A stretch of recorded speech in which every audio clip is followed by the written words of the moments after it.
ansiedade, tensão, nervosismo são emoções que qualquer atleta sente antes de uma grande competição. E o que é preciso, será, para fazer não deixar que essas emoções atrapalhem?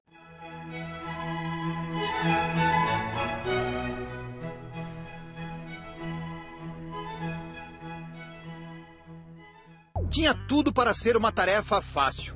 Afinal, era uma cobrança de pênalti, um chute direto a 11 metros do gol. Pelas estatísticas do futebol, batedores têm 4 vezes mais chances de marcar do que goleiros de defender. E o chute não seria executado por um jogador qualquer. Roberto Baggio era o craque da seleção italiana, eleito o melhor jogador do mundo alguns meses antes daquele 17 de julho de 1994. Ele havia acertado até ali 88% das cobranças de pênaltis que executara na carreira. O único problema é que o momento da partida estava longe de ser comum. A Itália de Baggio e o Brasil disputavam a final da Copa do Mundo. Após 90 minutos de jogo e 30 minutos de prorrogação sem gols, a decisão do título foi para os pênaltis. O Brasil havia acertado 3 cobranças. A Itália, 2.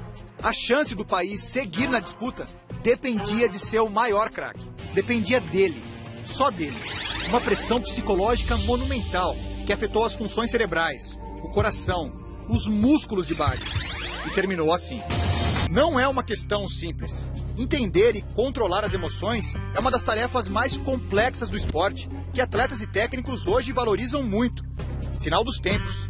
Num passado recente, jogadores achavam que tudo não passava de frescura, que fatores emocionais não interferiam no resultado das decisões, até viverem o drama na própria carne. Eu tenho certeza que sim, que influencia e muito, né? Qualquer atleta de alto nível, ele tem que estar emocionalmente muito equilibrado para disputar qualquer final e qualquer competição. Ronaldo já mostrou esse equilíbrio em 2002, ao marcar 2 gols na decisão do Mundial contra a Alemanha, que valeu o pentacampeonato ao Brasil. Uma lição duramente aprendida 4 anos antes, quando sucumbiu aos nervos antes da decisão da Copa da França. Naquela época eu sofria com uma pressão muito grande, com certeza, de ser o melhor jogador da seleção, o melhor jogador e sensação da Copa, mas assim, eu me sentia muito tranquilo até que aconteceu aquele fato, né, da indisposição que tive antes do jogo. Ronaldo foi parar no hospital na manhã do jogo. Conseguiu se recuperar do que os médicos chamaram de crise nervosa. Entrou em campo, só que estava mal, muito mal, e o time todo sentiu. A França venceu por 3-0.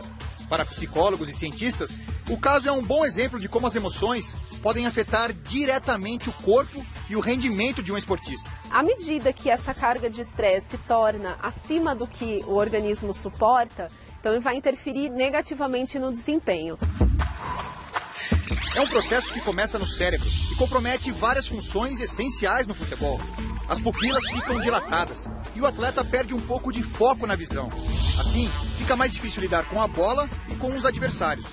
A frequência cardíaca aumenta em relação a um jogo normal e a respiração fica mais curta, com absorção menor de oxigênio, o que dificulta a recuperação, fazendo o jogador se sentir mais cansado durante a partida. Os músculos entram em estado de tensão, ficam mais contraídos. Isso prejudica a execução dos movimentos. Por isso, o atleta acaba errando aquele chute, aquele passe que normalmente acerta. E há também aumento da sudorese, causando desidratação e acelerando ainda mais o desgaste físico.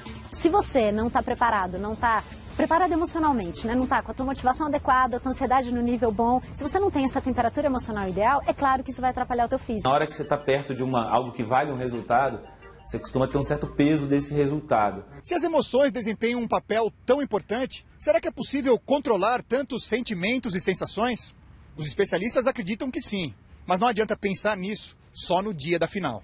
O ideal é que esse controle emocional esteja inserido dentro do campo, no treino. Normalmente, psicólogos avaliam jogadores individualmente com questionários, no início das temporadas, para conhecer as dificuldades e virtudes de cada um. A partir daí, as estratégias são traçadas. E a tecnologia costuma ajudar. Esses óculos especiais, por exemplo, projetam imagens que mostram ao atleta a execução correta de determinado movimento, como a batida de um pênalti.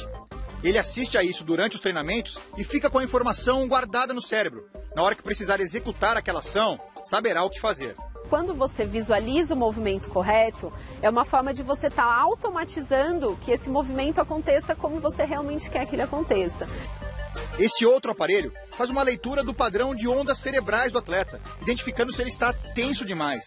A partir daí, é possível guiá-lo rumo ao estado mental correto para uma disputa importante. Para o esporte, os equipamentos de leitura de padrão de onda cerebral de neurofeedback, eles têm esse tipo de função, uma função de saber se esse cara está relaxado e ensiná-lo a ficar relaxado, saber se o atleta está concentrado e ensiná-lo a ficar concentrado e saber se ele está no estado ótimo de treino mental. Hoje também é possível controlar as emoções com base em padrões de frequência do coração. Os atletas colocam um dedo nesse sensor para que os dados sejam levados ao computador. Se estiverem nervosos ou ansiosos, a frequência fica irregular, fora de controle. Para evitar isso, os esportistas aprendem uma técnica de respiração, que ajuda o coração a entrar em frequências próprias para o bom desempenho atlético.